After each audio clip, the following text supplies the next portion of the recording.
आज हम बात करेंगे नाखून में होने वाले फंगल इन्फेक्शन के बारे में, जिसे हम ऑन्कोमाइकोसिस के नाम से भी जानते हैं। ये बहुत ही आम बात है आजकल होना। हर 10 में से एक इंसान को ये नाखून के इन्फेक्शन आजकल होने लगे हैं। ये सबसे ज़्यादा जो होने के इसके कारण हैं वो है इम्यून सिस्टम का कमज़ोर होना। अगर आपकी रोग प्रतिरोधक क्षमता कम हो गई है तो फंगस जो है, जिससे हम फफूंद भी कहते हैं, वो हमें अटैक कर देती है और जिसकी वजह से हमारा जो नाखून है उसमें इन्फेक्शन हो जाता है। इसमें नाखून जल्दी टूटने लगते हैं, इसके बाद पीले पड़ जाते हैं और धीरे धीरे आधे से टूट जाते हैं। इनमें फंगस जो लगती है वो दो अलग अलग फंगस लगती है। एक है कैंडिडा और दूसरा है डर्मेटोफाइट्स। डर्मेटोफाइटोसिस में टीनिया नाम के फंगस भी आते हैं। अब मालूम करते हैं इसके साइंस और सिम्टम्स के बारे में।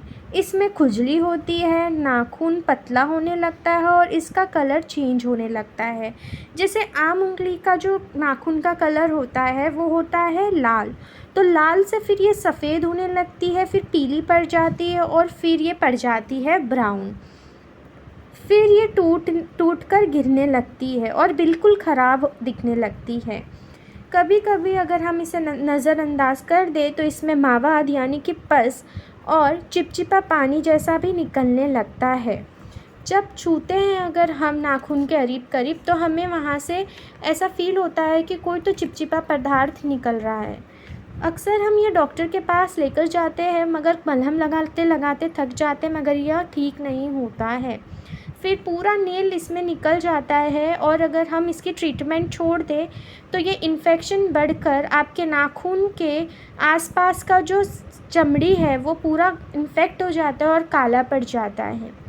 तो इसके लिए हम हम दवाइयाँ देखेंगे कि इसमें होम्योपैथी में कौन सी दवाई दी जाती है। पहला है एंटिमक्रूड 30।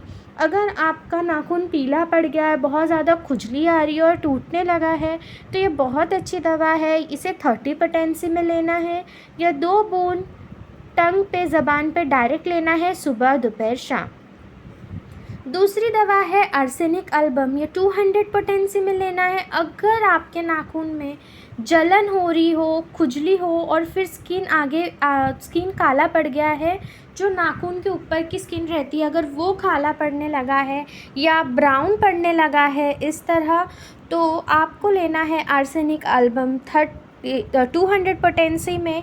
इसे 2 बूंद सुबह सुबह लेने से आपकी यह समस्या दूर होगी। तीसरी जो मेडिसिन बता रही हूँ वो है एसिड नाइट्रिकम। अगर आपको पसीना बहुत ज़्यादा पड़ता है, 30 पोटेंसी में लेना है। अगर पसीने के वजह से बहुत ज़्यादा फंगल इन्फेक्शन है और चुभन हो रही है और नेल्स टूट रहे सफ़ेद या पीले हैं हल्के, तो 2 बूंद इसे दिन में 3 बार लेना है। या तीनों दवाएं, एक एसिड नाइट्रिकम है जो पसीने की वजह से हो रही है तब लेना है। आर्सेनिक अल्बम अगर आपका स्किन जो है वो काला पड़ गया है वहाँ का या नेल्स ब्राउन पड़ गए तब लेना है। एंटिमक्रूड आपको अगर नाखून पतला हो गया और खुजली हो रही है तब लेना है। जो एसिड नाइट्रिकम है इसे 2 बूंद दिन में 3 बार लेना है, सुबह दोपहर शाम, जैसे कि हम एंटिमक्रूड लेंगे। सिर्फ आर्सेनिक मॉर्निंग में लेना है।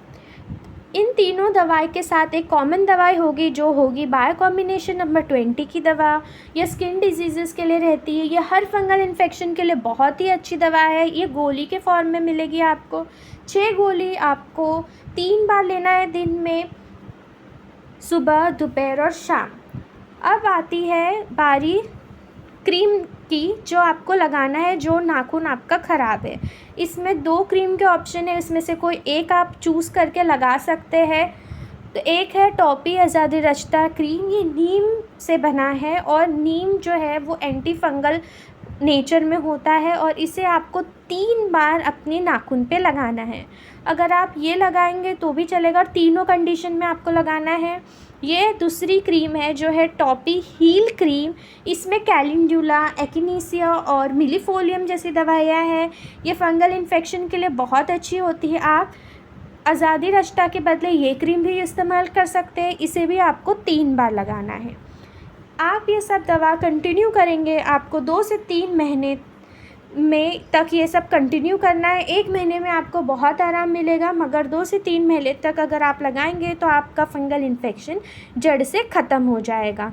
हर दवाई के बीच में 15 मिनट का गैप होना चाहिए, और खाने से 15 मिनट पहले अगर आप ये दवा लेते हैं तो ये ज़्यादा असर करेगी। धन्यवाद।